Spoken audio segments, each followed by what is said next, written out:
नमस्कार दोस्तों, top 3 bytes channel में आपका स्वागत है। आज की इस वीडियो में मैं आपको बताने वाला हूँ यूएस मार्केट में तूफान तेजी के पीछे का कारण क्या है और कुछ ऐसी इंपॉर्टेंट बिजनेस डील्स जो कि इंडियन स्टॉक मार्केट के कंटेक्स्ट में बहुत ही इंपॉर्टेंट है। दोस्तों, अगर आप स्टॉक मार्केट में निवेश करना चाहते हैं या फिर आईपीओ में एप्लीकेशन करना चाहते हैं तो वीडियो के डिस्क्रिप्शन में दिए गए लिंक को फॉलो करके आप जीरोधा में डीमैट अकाउंट खोल सकते हैं। तो चलिए शुरू करते हैं आज का वीडियो। तो पहली खबर जुड़ी है यूएस प्रेसिडेंशियल इलेक्शन से। जैसा कि आप लोग जानते ही हैं कि हाल ही में हुए यूएस प्रेसिडेंशियल इलेक्शन में जो बाइडेन ने डोनाल्ड ट्रंप को हराया था। तो कल जो बाइडेन ने 46वें अमेरिकी राष्ट्रपति के रूप में शपथ ली और कमला हैरिस ने पहली एशियाई अमेरिकी महिला उपराष्ट्रपति के रूप में उन्होंने शपथ ली। इलेक्शन के कैंपेनिंग में जो बाइडेन ने एक स्टिमुलस पैकेज यानी कि राहत पैकेज की बात की थी। तो इस पैकेज में बड़ा स्टिमुलस चेक बेरोजगारों, भूखे लोगों और बेदखली का सामना करने वाले लोगों के लिए अधिक सहायता, छोटे व्यवसायों, राज्यों और स्थानीय सरकारों के लिए अतिरिक्त समर्थन, टीकाकरण और परीक्षण के लिए अधिक से अधिक धन दिया जाएगा। ये 1.9 ट्रिलियन डॉलर स्टिमुलस पैकेज के प्रमुख हिस्से हैं। ये योजना पात्र प्राप्तकर्ताओं यानी कि एलिजिबल रेसिपिएंट्स को प्रति व्यक्ति $1400 भेजने के लिए कहती है। ये धन $600 के भुगतान के अतिरिक्त होगा जो दिसंबर में कांग्रेस द्वारा अनुमोदित किया गया था और इस महीने के शुरू में भेजा गया था। इस प्रकार $600 और आगे दिए जाने वाले $1400 ऐसे कुल मिला के $2000 एलिजिबल रेसिपिएंट्स को दिए जाएंगे, यानी कि हर एक एलिजिबल व्यक्ति के बैंक खातों में $2000 दिए जाएंगे। दोस्तों, अगर आप सोच रहे हैं कि $2000 $2000 यूएस डॉलर कितने होते हैं तो मैं बता दूं ये इंडियन करेंसी में, इंडियन रुपीस में 1.5 लाख रुपए होता है। हाँ दोस्तों, ये 1.5 लाख रुपए हर एक एलिजिबल रेसिपिएंट के बैंक खातों में यूएस गवर्नमेंट जमा करेगी। आप सोच रहे होंगे कि इतना अच्छा है कि यूएस में ऐसा सब कुछ दिया जाता है, पर दोस्तों हमारी कंट्री यानी कि इंडिया की पॉपुलेशन इतनी ज्यादा है कि ऐसा यहाँ पे इम्प्लीमेंट करना काफी डिफिकल्ट होगा इंडियन गवर्नमेंट के लिए। तो दोस्तों, इसी राहत पैकेज के कारण यूएस मार्केट ने कल ऑल टाइम हाई को छू लिया। चलिए बढ़ते हैं अगली खबर की ओर। यूएस मार्केट के तूफान तेजी का रब ऑफ इफेक्ट अपने इंडियन मार्केट पे भी पड़ा और इसी कारण सेंसेक्स ने सुबह के सत्र में 50,000 का स्तर यानी कि सेंसेक्स का ऑल टाइम हाई उसने छू लिया। सेंसेक्स पिछले साल 25 मार्च 2020 को यानी कि जब लॉकडाउन हुआ था तो सेंसेक्स का स्तर था 25,000 और अभी है 50,000।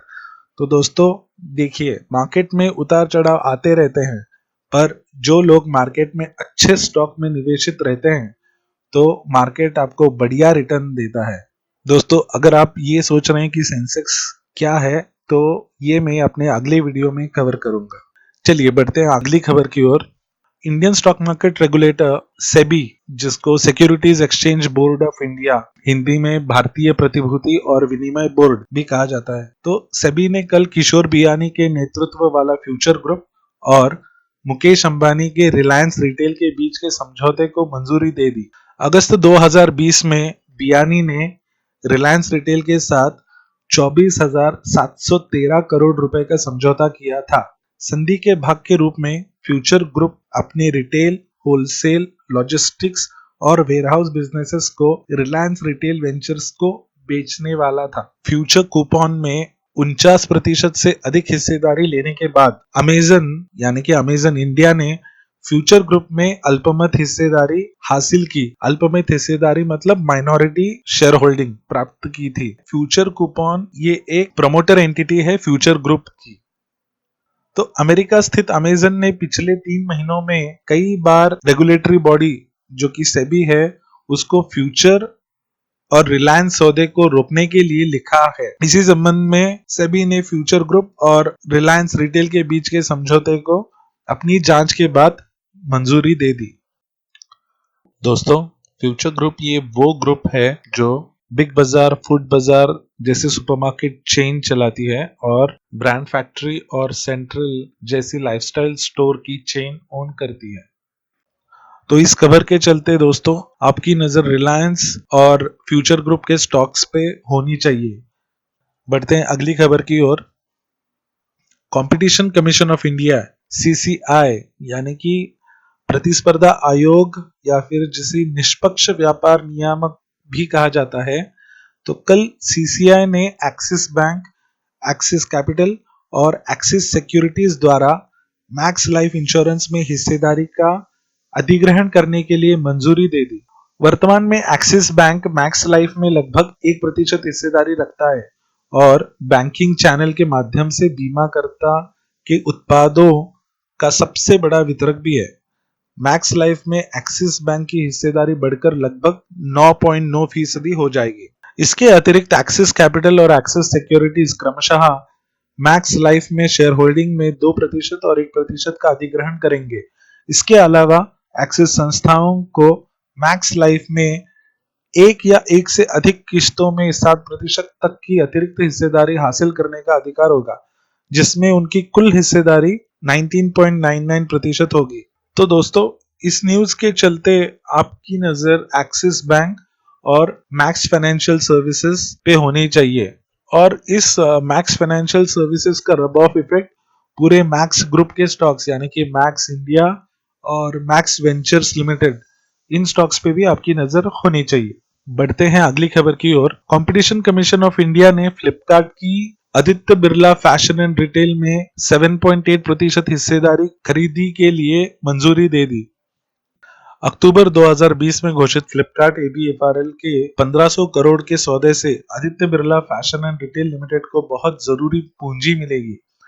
ऐसे समय में जब महामारी के कारण अपने सारे स्टोर बंद रखे गए थे और अधिकांश समय तक कार्यालय बंद रहे थे, तो ये पूंजी एबीएफआरएल यानी कि Aditya Birla fashion and retail limited को बहुत महत्व रखता है। अभी आप सोच रहे होंगे कि Aditya Birla fashion and retail कौन सी कंपनी है, तो ये वही कंपनी है जो पैंटालून्स के स्टोर्स चलाती है और एलन सोली और पीटर इंग्लैंड जैसे ऑफिस वेयर ब्रांड्स की मालिक है। तो दोस्तों इस खबर के चलते आपकी नजर एबीएफआरएल स्टॉक और उससे जुड़ी हुई कंपनियों पे होनी चाहिए।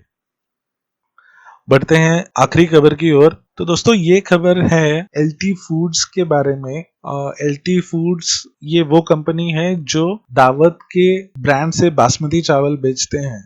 तो खबर ऐसी है दोस्तों कि एलटी फूड्स की subsidiary company nature bio foods ने नीदरलैंड स्थित जैविक विशेषता खाद्य फर्म लिवनू में 30% हिस्सेदारी हासिल कर ली है और 5 साल के अंत में और 21% हिस्सेदारी हासिल करने के विकल्प भी है। तो दोस्तों ये करार ऑलरेडी हो चुका है एलटी फूड्स के सब्सिडरी कंपनी और नीदरलैंड्स की कंपनी लिवनो के बीच।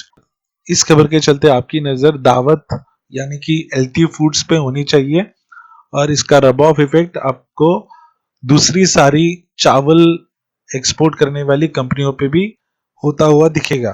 तो दोस्तों ये थी सारी इंपॉर्टेंट खबरें जो कि ना ही इस वीक में बल्कि आने वाले वीक्स में भी इन स्टॉक्स पे आपकी नजर होनी चाहिए।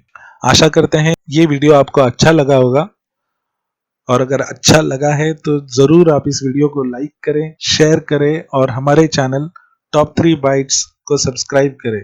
धन्यवाद।